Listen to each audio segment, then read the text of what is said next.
We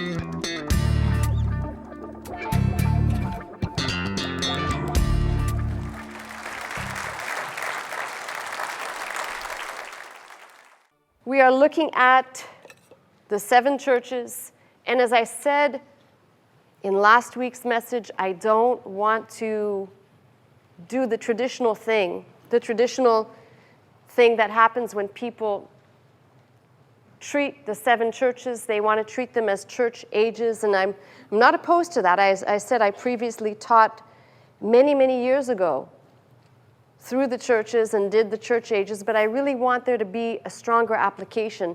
My concern is that making each church represent a church age, and we could easily say that going through these churches, the common preachment is through the church ages means that the last church is the Laodicean church, which essentially would be our period if you go through the church ages, where Christ is knocking at the church door, wanting to get in. I would say that's plausible, but I want you to see the linear picture that I've done here, which again may be hard to follow along, but okay. So what I've done here is I've tried to put all of the churches and basically each one, and then broken down linear so that you've got some dimension of Christ, either his appearance or his person, some quality, some attribute being described as you go down the column. I'm going to make it worse now. The commendation, for example, to Ephesus, something that they were doing, their labor, their endurance, that they couldn't bear those who were liars. And as you keep going down, you can line up each of the churches' commendation. We're going to be looking at Smyrna, works, tribulation, poverty. What's interesting is that we looked at last week what we called lost love of Ephesus. Here there is no rebuke to the church at Smyrna, and there is no alternative to the exhortation, because essentially it's one of the few churches other than Philadelphia that didn't really have anything overtly wrong with it. Although, let me just pause here for a second and talk about what I entertain doing. I entertain doing the taxonomy of the church, really for the benefit, not for you who have been here for all these years, but the benefit of those people who are just new to this ministry and trying to figure out what is the church for. Because that's the major problem. It is a major problem everywhere I turn, every encounter, every conversation. People do not understand what the church exists for. What is its reason for being? And the taxonomy that has been presented here many, many times really spells out, if you're interested in what the purpose of the church is. Now, I could have done that today, and maybe I'll do that in the coming weeks, who knows? But the one thing I want to establish is that not one of these churches, I said, apart from Smyrna and Philadelphia that have no rebuke and there's no alternative given to them because there's no rebuke, each church has something wrong with it. And that is very profound. It says that even in those early days, while the church was still in its very young state, there were issues and problems. Now we've gone so many thousand years away from these churches. And the tragedy is that we somehow think that because the church has many people, a mega church, and it's got a nice building, that it's a good church and it's a successful church. I was talking to a lady who is actually a friend of mine, and she said, I'm looking for a church. And she has a young daughter, and she said, I want to make sure that my daughter can be in the church in one of the programs. And I said, well, tell me what you're looking for. Well, I want to make sure that whatever my kid does is going to be fun and enjoyable. And I thought, wow, that's a novel thought concerning the church. But no one really approaches the church as in, I'm sorry, you may not like what I'm going to say. There are big churches that allow people to have their kids in the church inside while the message is going. Now, if it's hard enough for we who are adults, who have some scars of life we've lived, do you really think that a child may sit and a child may take in like a sponge, but do you really think a child, we're talking about especially young children, will have the capacity to sit through an hour discourse and glean anything, perhaps just maybe the fact that they were forced to sit through something, and if they can sit through it quietly. Now, I said, you might not like what I'm going to say. It's why we don't have kids in the service, and why that's been a policy here for a long, long time. I don't want to have to compete with a crying baby. But in most churches, they'll say it's fine, it's okay. And I guess it's okay if the pastor has nothing to say and it's not that important. Just saying. But part of the problem is when we talk about this, like my lady friend who was asking me about I asked her, what are you looking for? Part of the problem is that most people their starting point is wrong. And so even with these churches, we can glean some idea. The Lord is speaking. The Lord is having John be essentially the secretary, writing to the pastors, the angels of these churches, the messengers of these churches, and begins with, I know your works. Here's the great tragedy. The great tragedy is if you want to believe this, and if you don't, that's your prerogative. But if you want to believe this, the Lord is still saying to the churches today, I know thy works. The churches who refuse to teach people the word of God, the churches who refuse to teach people, give you the equipping, and you go out and do something with it. Do you really think the first church, the early church, had programs for children? I'm not saying a church shouldn't have something, but do you really think the first church engaged in that? I don't think so. Do you really think the first church engaged in how to build a successful and triumphant church with 7 monetary steps to financial security and freedom for the church? I don't think so. But what they were combating is peppered through the New Testament. And in fact, if a person understands some of the aspects of these 7 churches, the book of Revelation actually begins to be much clearer. The pressure from inside of people who were coming in and infiltrating the church, and the pressure from outside, political, other religious forces. So we've still not left these churches as in we can glean nothing. So as I said, last week we looked at the church at Ephesus. And this church who, by the way, the criminal thing is this church which essentially we encounter Paul in the book of Acts, essentially establishing the church. The leaders of Miletus come to him. Later on we know that John is there at Ephesus. So abandoning the love, and it's very simple. The exhortation is to remember essentially where you fell off the trail, to repent, which I taught is to turn with the mind, not the Latin understanding, but the Greek metanoia, and repeat, go back to your first love, your first works, and do over. And there is an or else. The alternative is removal of the candlestick, removal of the church. The reward that those that overcome will eat of the tree of life. Each one of these churches has the same structure. So putting it in a linear way lets you see that the Lord is always talking in the same way. The commendations, the rebuke, if there is any, the exhortations, if there is any, the alternative, and the reward. And they all have something that is a thread that goes through and through. And I wish that we could take some of this and understand that we're not immune from it. The danger is reading some of these, and you want to associate with the better ones, right? But not the ones who are blatantly being called on the mat for their activities or their lack thereof. So Smyrna, let's talk about Smyrna. And by the way, at least as we look at these churches, if you were to look at a map where John was exiled on Patmos and kind of pretend that you're looking at a horseshoe, and you'll see that these churches kind of line up like this. So the Isle of Patmos is there, and these are all in close proximity. And the irony, for example, of Ephesus, which in their rebuke, they were told to essentially, in the exhortation, they were told to change their ways or else.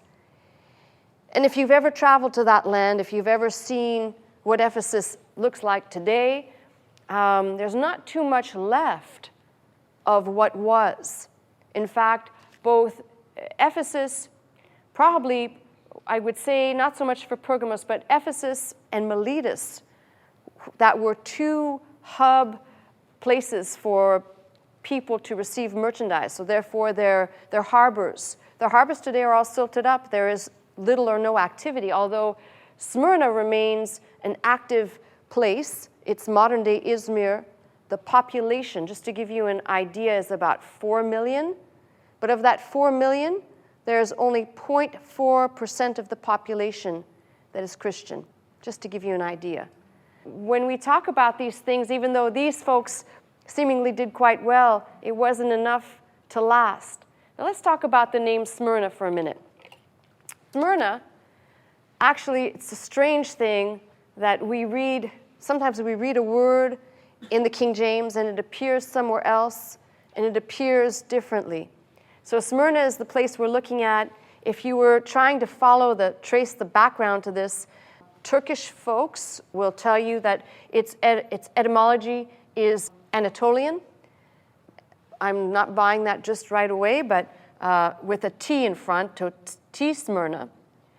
But if you read in your King James, you're going to find that the reference to what is not Smyrna, but Myrrh, occurs, for example, in Matthew 2:11. Myrrh and Smyrna are the same word. If you're looking in the Greek lexicon, they'll have two occurrences of Smyrna, but Smyrna, Myrrh, they are all the same word. They come from the same word. So, for example, in Matthew 2:11, the wise men, you have to indulge me on this too, because I cannot pass this by without doing this, but the wise men brought gifts of frankincense, gold, and myrrh. Now, I've told you this before. Go during Christmas time and look at the greeting cards. It's the three wise men, right? Because there had to be three, because there's three gifts, so there just had to be three people bringing three gifts, right? But in fact, we know unequivocally that there had to be infinitely more than three men bearing gifts. There were three gifts, not necessarily three men. This is the type of stuff where it's perplexing that the vast majority of people in Christendom actually believe that there were three men, and they will say, well, these are the names of the men. Let me just tell you something. I love when people who are not experts start to talk. And you can know how little they know about the subject, because these type of gifts, especially the gold, frankincense, not so much maybe the myrrh, but those two gifts were very precious and very costly, and there is no way that these men would have traveled across very hostile territory, just being the three of them with those goods, because they would have been attacked by bandit, Bedouin groups, you name it. They would have been robbed along the way if there was just three of them bearing gifts. So we know for a fact that there was more than three, but the gift, what is interesting is that gold obviously typifies of the three gifts. Gold represents the eternal perspective of God. Frankincense, we'll call it the ascending life that is gifted up to God. But the myrrh represented what is an unusual gift for a child, because myrrh was always used for death and embalming. Fragrant, but used for death specifically. You'll find this word again, myrrh, is in Mark's gospel. Some of the texts read that they gave Jesus vinegar mixed with myrrh. Not all sources read the same way, but again, in Mark 15, you'll find the same word. In John 19, you'll find that Joseph of Arimathea and Nicodemus were bringing the material and all the needful things, including myrrh, to prepare the body before the burial, after they begged the body of Jesus from Pilate, to prepare the body with myrrh. So it's kind of interesting that these are references, and they're all the same word. They all are a derivative from the same word. If you look it up in the Strongs and trace it backwards, you see they all derive from that. So there is somewhat of an irony that this word that is used for preparation of death is used for the church that will be told it will suffer great things. In fact, it will suffer martyrdom. It's somewhat interesting that the the name of the church is synonymous with the activities thereof. So that just gives you an idea. Smyrna also has this incredible history, by the way. If one were to trace the history, the Persians had a great influence there. And by the time Alexander the Great took that portion, then it was kind of the design, let's create a grand city. Very similar, if you will, it's going to sound a little bit strange, but very similar to what happened in creating what is in Utah, Salt Lake City, the ideal city, if you will, with an ideal layout. The same concept was applied. So if one were to travel and look at what are the remains, what has been dug up, what we know archaeologically has been found, you'd find a row starting from the base of what used to be the First Place Harbor, all the way up to Mount Pagos, of temple and altar, and temple and altar, and temple and altar, because these people, the more gods, the merrier. Temple and altar and temple. And these are great finds. There's a couple of really great finds that were made in 1959, were probably the latest greatest ones, apart from the ones in 1869 that were made, unearthing some of the most incredible temples along the way. So the idea was that you wouldn't have to go very far from where you came in to the port, all the way up to the top of Mount Pagos. You would always find some reminder of a god or deity along the way, probably to venerate or to help you along your way. I'm not quite sure. But so there's a great historical background to the city. The tragedy is, we know for a fact that Smyrna had a very lively church. Now, if you just read this thing and it's just a book and it's just words on paper, you're never going to get the flavor of how heart-wrenching this is. When you know and you read the history of how profound the church there, its activity. And we know it's historically documented. We're no longer talking about people doubting whether the Bible is real or not. We're talking about eyewitnesses to the first bishop at Smyrna, who was Polycarp, who we know was born sometime between 86 and 70 AD. And essentially his lifetime overlaps with John, the writer of John's Gospel and of Revelation. And we know factually that they had contact with each other. There are fragments, I believe there's one extant, and fragments of exchanges. And we know unequivocally that Polycarp wrote letters to the church, for example, at Philippi, even though he was bishop at Smyrna. So we know there was a healthy church. We know that there was a church that was flourishing.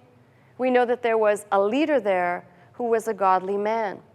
And all this is historically documented. What is kind of sad is, imagine your claim to fame is not so much what you taught people, your claim to fame is your martyrdom, because that's Polycarp's claim to fame.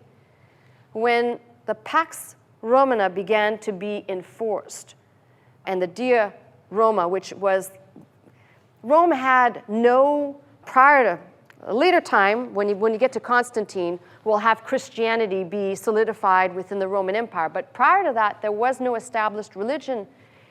And basically, you had a polyglot of people moving through Rome. Pax Romana ensured that you could go anywhere at any time through the Roman Empire, and you would essentially pass with no problems. You would be left alone. If you were a Roman citizen, you were respected, and you were left alone. But when they instituted this, what began to be, and ultimately culminated in the veneration of Caesar, where one had to show their political, it was not so much a religious alliance or allegiance as it was a political one, to say that Caesar is Lord. And if one failed to say Caesar is Lord, you were a traitor, and therefore you were put to death. If you did not say Caesar is Lord and offer your pinch of incense, it was a simple thing. Well, Polycarp was summoned to the proconsul, and they said, say it. And he said he would not say it. He said, 86 years I've served my Lord. He's done me no wrong. How can I blaspheme the king who's saved me to this day? And of course, he was tied to the stake, burned alive.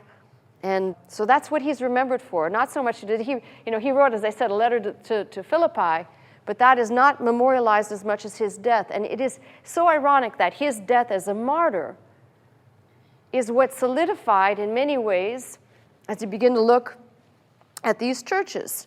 You begin to see that the mention of martyrdom, the mention of true commitment, and you'll find this in the book of Revelation. You will find that it is the battle ultimately. Revelation is the culmination at the end of days between what is true and what is false. True religion, if you will. I hate to use that because that religion connotes something else, but true worship or true faith versus the commerce, the industry, the mystery religions. So embedded in these are the unfolding of what we will later glean towards the later chapters of Revelation. Failure to make the two connected. You have 7 churches and you've got the rest of Revelation and there's no connection that well. Anyway, so let's get into the letter and let's see what's going on here, because there's a couple of things that I would like to point out.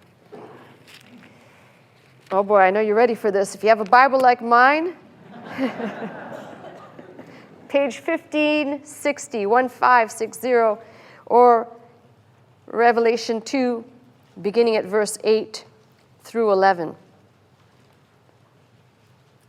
And unto the angel of the church in Smyrna write, These things saith the first and the last, which was dead and is alive. Now it's interesting, as I said, if you look at the descriptions along the way, it's hard to read, but if you follow those descriptions, you have a little bit of what John described in the first chapter, just a little bit, but you also have some comfort. The first and the last, which was dead and alive. Let's stop there. I don't want to go too fast. First and the last. When I was preparing this, something dawned on me about this first and last. My mind rushed immediately. You're going to have to forgive me, but this is the way my mind connects Scripture. My mind rushed to the message out of Deuteronomy about God, the eternal God, at the forefront. God's on the corner before you get there. That's our paraphrase, right? And it really struck me as I was reading this that if we really, even for our church, for us as individuals, we really took just this, He's the first and the last. He was in the beginning. He will be in the end. It means while we go through things, although we may not go through the things these churches went through, but while we go through things, He's on the corner before you get there. He was there before you were there. He'll be there when you get there. So just reading it, first and the last, it's a word of comfort to this church. And then something staggering. He says, dead and now alive, speaking of I'm the resurrected one. Now, forgive me again because I'm going to say just some little sidebars. I don't know why you're a Christian. I don't know why you come to church if you don't believe that Jesus Christ rose from the dead. I don't. I was telling somebody the other day, I said, you know, here's the deal. If all you do is live your life through a set of rules conditioned by the church, and there's nothing else beyond this, this is just laid down quietly in a grave or in a crypt, and there's nothing else, what the hell are you doing here? What are you doing here? Why do you need God? I'm sorry. You might say, well, I need God to help me get through the day. Well, you probably find some better helpful methods that could be tangible versus this invisible one if the premise isn't that ultimately at the end of all of this, the thing that is something promised to each one of these about overcoming, the overcoming, the overcoming. There's a promise to each one of these that if they will overcome, there's a promise of eternal life. Now, I know that's, for some people, that's just too mind-boggling. That just can't be. That must be poetic. That must be pictorial. It just can't be, because it just can't be that I get to be here for however long, and then whenever this time is up, I get to be somewhere else.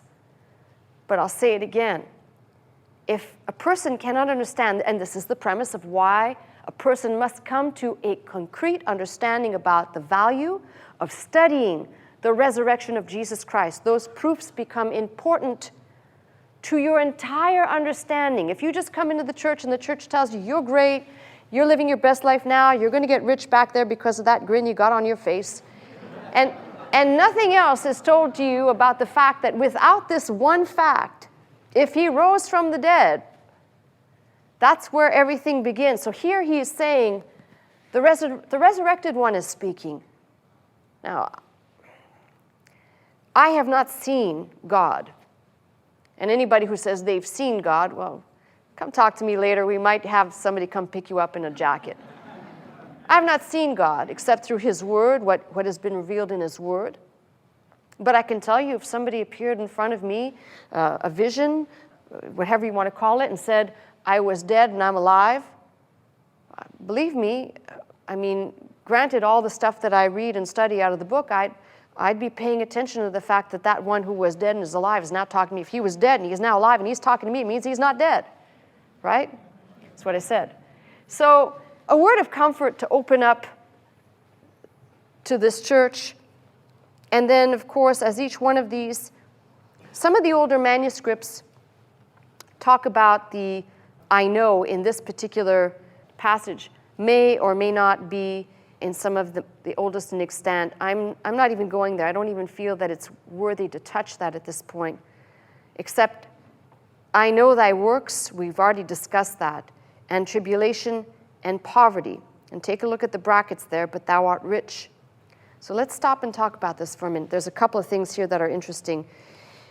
Considering that we're going to be looking later on at tribulation, the Great Tribulation, we're not talking about in this church tribulation, the Great Tribulation. We're talking about a church who is in, the Greek word is thlipsis, in great pressure. In fact, the word thlipsis in the Greek, the best way to describe it would be like taking a heavy rock and crushing somebody with it. It's that crushing pressure. So if you understand, that's what they were going through. I know thy works, tribulation and poverty. And there are two words in the Greek for poverty. One is penia. We get our word for penury in English. That is not the word here. That's, for example, somebody who just works and they scratch and they just get by. Versus the Greek word here, ptokia, which is destitution. Absolute, you have nothing. So it's a very strange contrast to say, I know thy works, I know what you're going through, I know the crushing pressure you're going through, and your destitution, and the bracket here, but thou art rich. Obviously, the Lord is not talking about their possessions, their tangible possessions. He knows their faith. He knows what they're about. And under the blasphemy of them which say they are Jews, but are not, but are of the synagogue of Satan. Now, let's talk about this for a minute. Those that say they are Jews, but are not. And it seems very plain to me that there are people that even in that day, as there was the church, there was also synagogues in these various towns of people that came and infiltrated. And if you read carefully, that say they are Jews and are not, these are people that probably came in to the church under false pretense, under the guise of some religious, they're going to save the people who are in the church from the church, but are of the synagogue of Satan. And some may say, that's very strange, but I want you to make an application to what I call the possibility of it not being so far removed, because we see this all the time. Isn't it amazing how religious groups, and I'm now using the word religious groups, become so emphatically dogmatic about crushing other people? They'll do whatever it takes. We've had people try and sneak in here to, like they're going to find some secret here. There's something going on. They have to expose it. Well, you're pretty stupid. All you got to do is turn on your computer and watch. It's being piped live. So, you know, if there's something that's being hidden, here, I'd sure like to know about it. I love good surprises to surprise me. But it's stuff like that. Those are people with a religious spirit. They come under the guise of being Christians. How many Christians have come to this church under the guise of being Christians, and they've wanted to save Dr. Scott, or they've wanted to save me, or they wanted to take me out? And, you know, I don't share with you too often. I don't tell you. Dr. Scott used to get his share of it. I have my share of, you know, the crazy people, the ones that show up at the door. They're the ones that are coming to get me for whatever the reason is. You know, whether they think that I should marry them or... Come on, security people. We've had those guys come to the door. Yeah, please. Believe me, wait a minute, I'm not flattered by that, okay? I'm really not flattered. Especially when, if you were going to look at some of the repertoires of those that come to the door. One brother had a rap sheet that was so long, and he was here somehow. I think he had violated his parole, so I'm not impressed. But people will come under all different colors to do whatever it is they think they need to do under some highly religious purpose. So when you read this, I don't want you to go too far. These people that say they are Jews, they profess that they believed one thing, but are not. And of the Lord's words, he says they are of the synagogue of Satan. You're going to read this repeatedly. It says where Satan's seat is, known the depths of Satan. In other words, there is seeds being planted here for our understanding about what we're about to encounter later in the book regarding true and false worship. And this is why when we get to talking about the false prophet and the beast and the mark of the beast, it'll be very easy for people to be duped by the false prophet, because if you're not reading this book and you don't know anything, you see somebody performing great miracles and speaking great things, of course you're going to think it's got to be God, right? It's got to be God.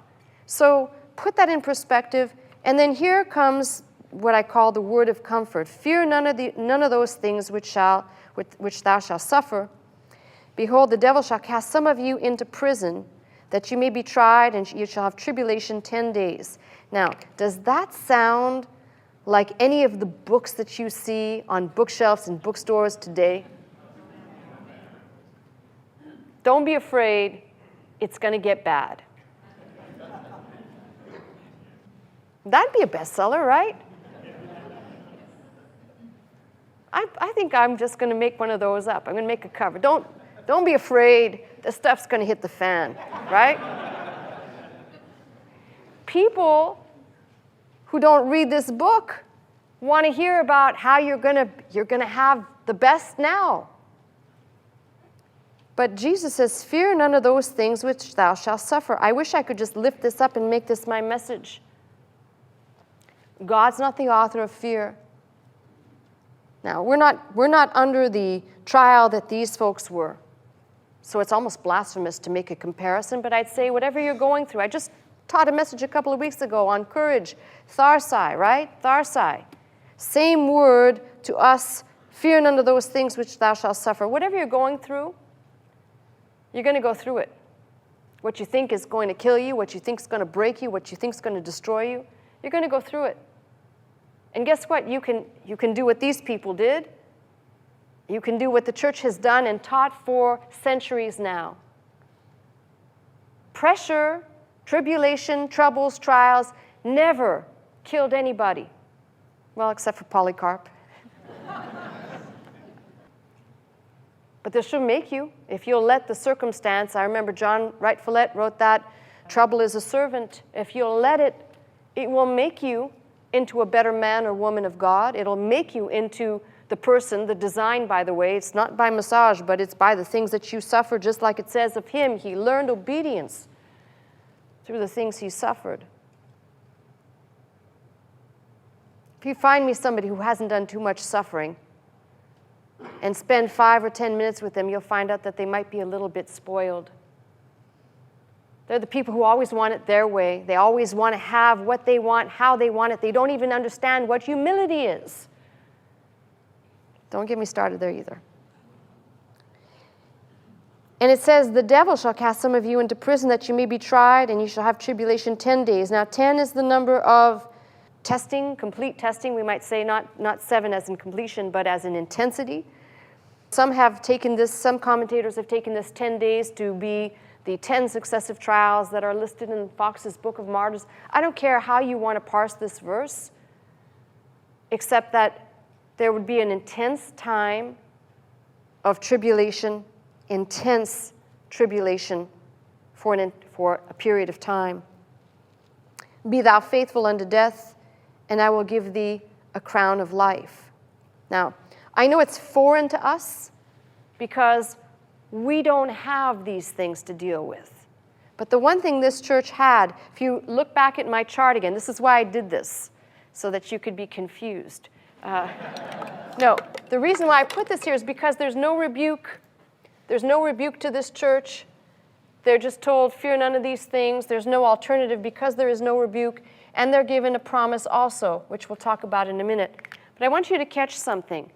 The very fact that the Lord himself, the one who is at the beginning, he's the end, he's the Alpha, the Omega, he's on the corner before you get there, the resurrected one, is talking.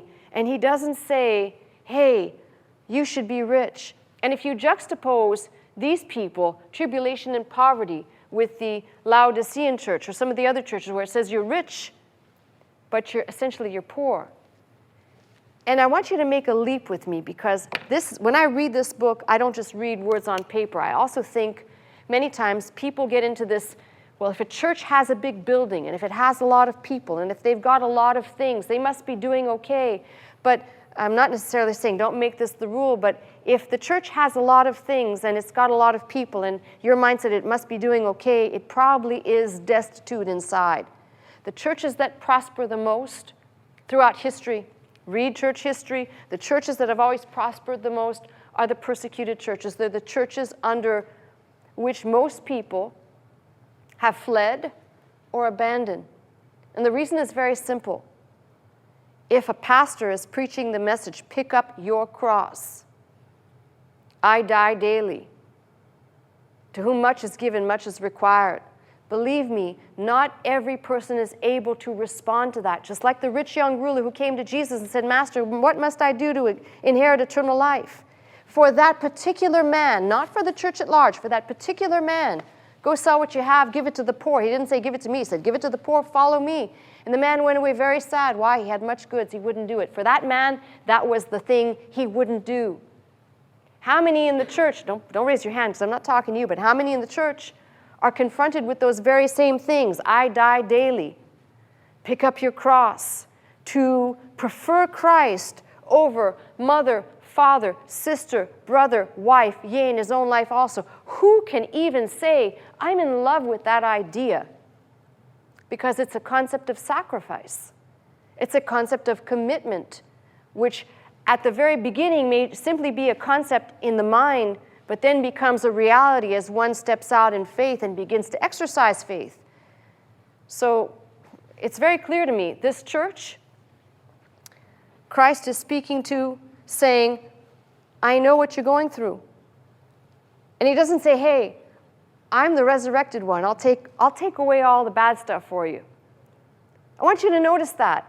I want this small passage here to have some impact in your mind, not just the 7 churches which we're looking at, but I want it to have an impact in your mind that there was never a time where Christ said, come unto me, I'm going to take your problems away. You read that? What chapter and verse is that? If you can find me the chapter and verse, just tell me. It's not there. But rather, he says, I know this, but don't fear the things that are going to happen to you.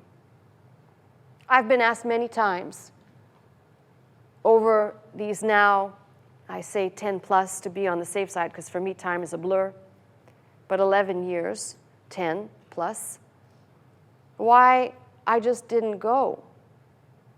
When things were coming my way, there was some really harrowing things that happened here.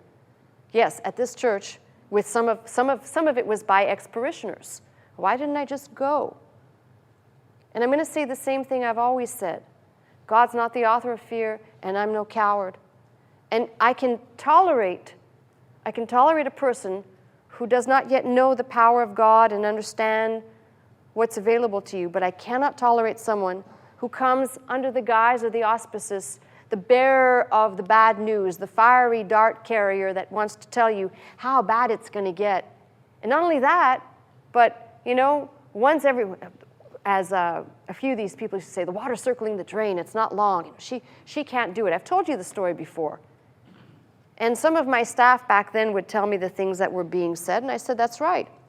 I can't do it, but I'm not doing it. It's God doing it. And if you understand the difference between the two, then if God decides that he wants to shut this thing down, that's his business. I didn't come here. There's not one thing I can do to save any of you. I can't save. If I died today, my death wouldn't save anybody. It wouldn't do anything. But if people understand what the church exists for and why we're here and what he is doing, not Melissa Scott, we're okay. We understand each other. And as the under-shepherd of this church, no, I don't care what has come my way. I've said, if this is how it's going to be, then bring it on, because I'm not moving, and I'm not going to back away from the thing I've been called to do. So you're going to have to figure out some other way to remove me, which some tried to do. But I'm still here. I want to say I'm still here. Wait, yeah. No, I'm not wearing my glasses, but I could see all those fingers you just put up there. And there were 7 of them. I was going to say, I'm still here, you sons of Belial.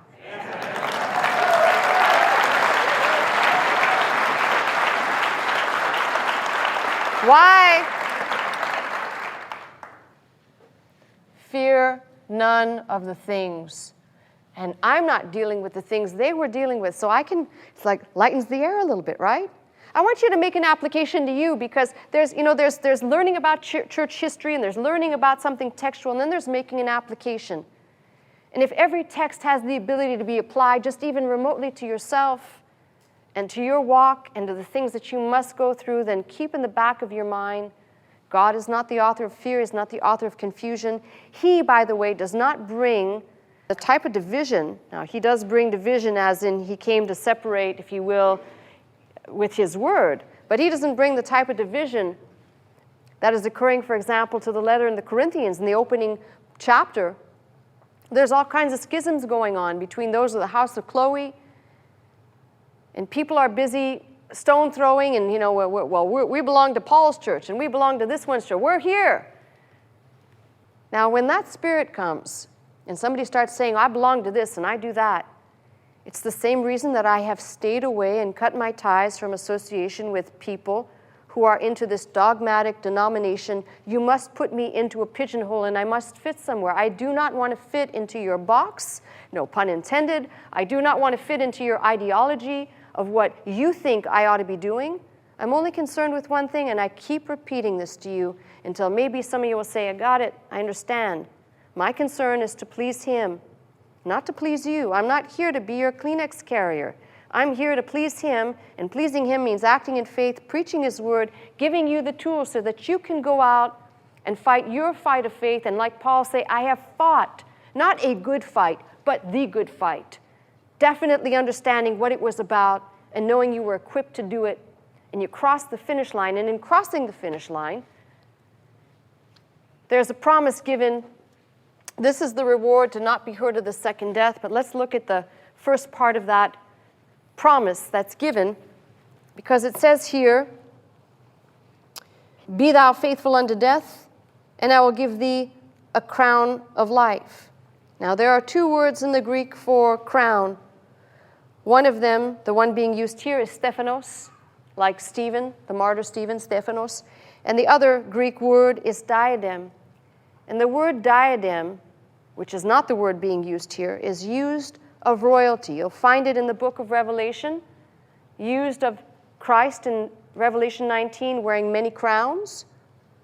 But you'll also find it of the beast who has the 10 heads, the 10 horns, and these have crowns on them, representing kingdoms and royalty. They are not used for us.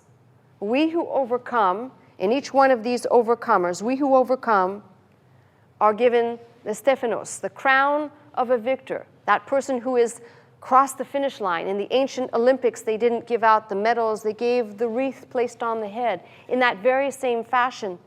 In fact, if you comb through the book, you realize that the 24 elders that are around the throne are wearing crowns, and they're wearing Stephanos. They're not wearing crowns of royalty. They are wearing crowns of victors. They have crossed into the realm, and they're before the throne. Paul in 2 Timothy 4:8 talks about, after he says about the good fight of faith, he talks about a crown of righteousness laid up for, not only for him, but for all those who love his appearing. Peter talks about a crown given to the under-shepherds 1 Peter 5, to the under-shepherds who are faithful in leading and feeding the flock. He says to those they're given a crown, a Stephanos, for their reward. And you can keep building on this. There's something very profound about this, that the Lord himself is saying, you're going to go through something, be faithful unto death. I don't even think our society can wrap their minds around what that means to be faithful unto death. In a day and age where infidelity is at its highest, divorces, I think, on the downside because less people are getting married. Don't even get me started in statistics right there. But faithful unto death, and I will give thee a crown of life. So that's the first part of the promise. He that hath an ear, let him hear what the Spirit saith unto the churches. He that overcometh shall not be hurt of the second death. And what is being said here of the second death? You find that understanding that later on, the second death is referred to as the lake of fire in the latter chapters of the book of Revelation, where Satan and others will be cast into that lake.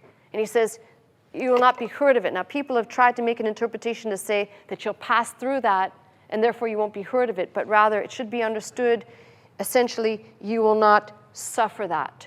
This will not happen to you. Why? Because that's reserved for those for whom eternal judgment, the believer is not subjected to that. The believer has to stand before the Lord, but is not subjected to that. So it must be understood that way.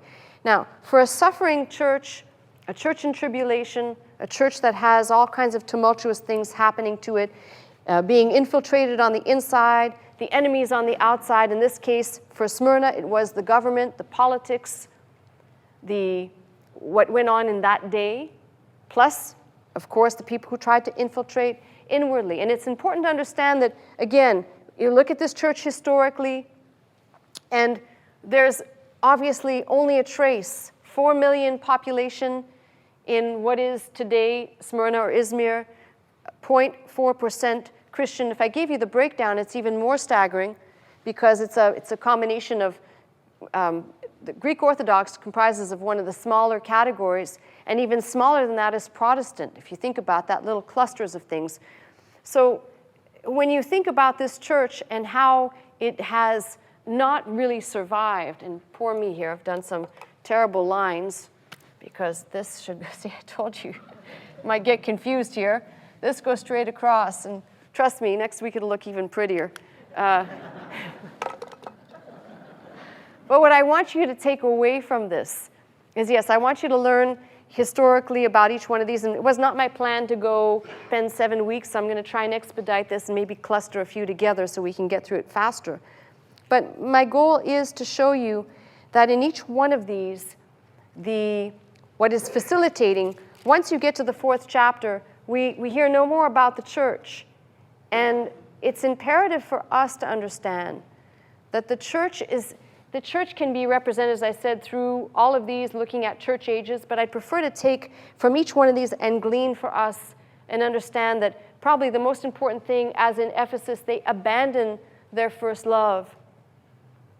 At Smyrna, there was no rebuke to these people, but what I do want you to see is that they were told they were going to go through some heavy-duty things. Be faithful unto death. The hardest thing to tell people is keep your hand on the plow and don't look back. The hardest thing to get people to do is to be committed. Do you realize that? How many people have come over the years and they are enjoying momentarily somebody actually teaching them the Bible? It's a novel concept until what happens in the parable of the sower happens to them, and they're not savvy enough to know that this is happening to them. The parable of the sower tells about how each one of these, and when the word is not taken root, it says the evil one comes, the birds, the fowls of the air come and pluck up the seed and take it away. When troubles come, and the riches of the world, right? So how many times have I had people say, well, I started here and then everything turned to hell in a handbasket because I was following and listening, and it's not because of that. It has not a thing to do with that. It has everything to do with the battle for the person's soul. Now you can say you don't believe in that, and fine, I'm not going to try and debate it with you. I happen to think it's a reality. No, it's a reality. It's a battle for the soul.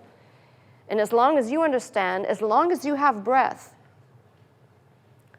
and as long as what the Bible describes as when we were dead in trespasses and sins, as long as you can stay in that state of mind out there in the world, I was there. Out there in the world, I didn't think there was anything wrong with me. I told you, basically a good person, do good things, think good thoughts, although, that's subjective. Very subjective. And you cannot understand until you come into the sphere of, you begin to study the Word of God and you realize, ooh, no, I'm very far from that thing which I was professing to be. The reality of that, being able to understand who you are and where you are, and suddenly being, as the Bible talks about, translated from darkness into light, is a radical concept. 25 years ago, if you would have told me, I have to go back further now. I have 20 years here. 25 years ago, if you would have told me that I'd be standing here preaching this word to you, I'd say you're a lunatic. And if you told me 25 years ago that I'd be interested in the Bible or the things of the Bible, I'd say you're nuts. Let alone the battle of the soul, because that's just for nutty people who have nothing else, no moorings in life and nothing else to hold on to. But the reality is that's the reality. And the sad reality is the people who come into the church who don't understand this whole presentation really does bring you to the taxonomy. There is a purpose for the church existing. There is a purpose for you being here. It's not for me to entertain you. You might think I'm funny. Some of you don't like my jokes. I don't care. But it's because you're a captive audience. But by the way, that works really well when I'm in prison to say you're a captive audience.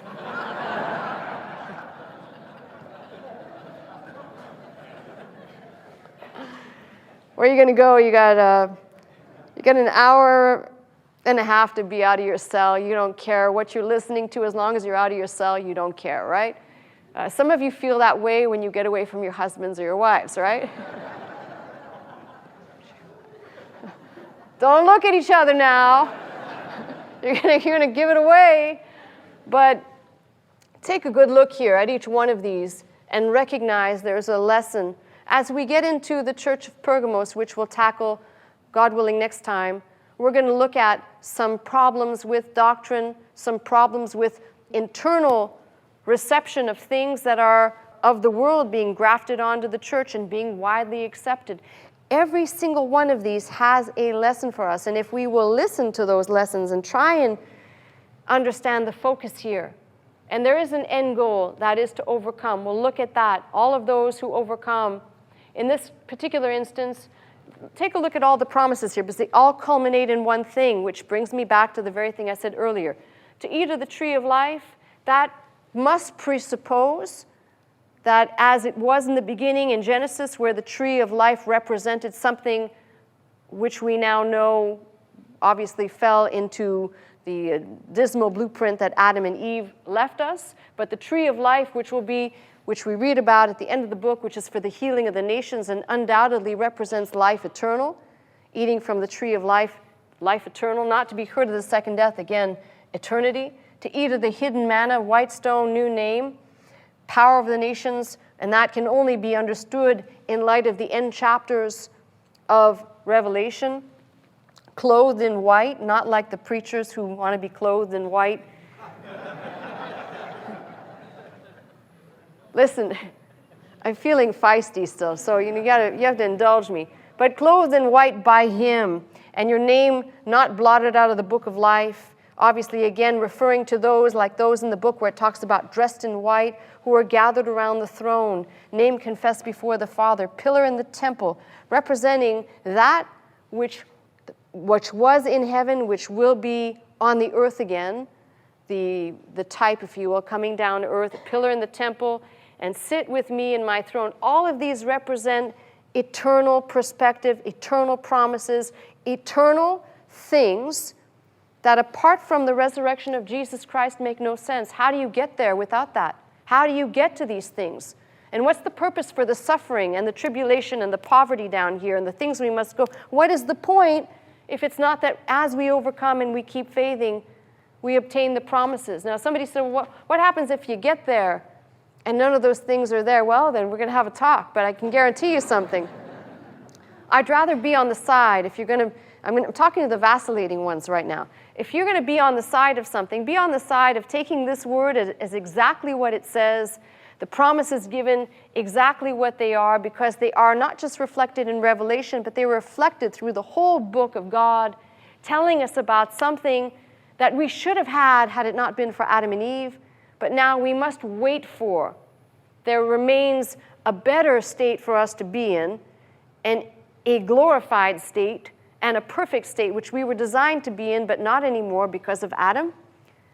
So by one man's sin, death entered the world, but by one man's obedience, death has been conquered and has no more dominion over us. That means you'll still die, and I will still die, but that death, which brings people to think it's all over, it's closed down, it's that mortuary picture, you know, here comes the coffin, and, you know, he lived a lovely life, and now we'll send him off with, you know, tears and Kleenex, and that's it, goodbye. But in fact, for the believer, it's hello, not goodbye. Goodbye to this old world, and hello to the place that you labor to be in, where the Bible says there is no more tears, there is no more crying, and there's no more dying. So there's every reason to read this about this church representing and typified by the name Smyrna or Myrrh, which represents preparation for death, and understanding that that preparation for the believer is a celebration and a reality when it comes to pass, because he is risen. He is risen indeed. That's my message. I'm Pastor Melissa Scott, pastor of Faith Center, Glendale, California. I teach every Sunday morning at 11 a.m. If you'd like to attend services with us, simply call the 800 number, that is 800-338-3030, to join us. If you'd like to watch, listen, and learn 24 hours a day, simply log on to our website at www.pastormelissascott.com.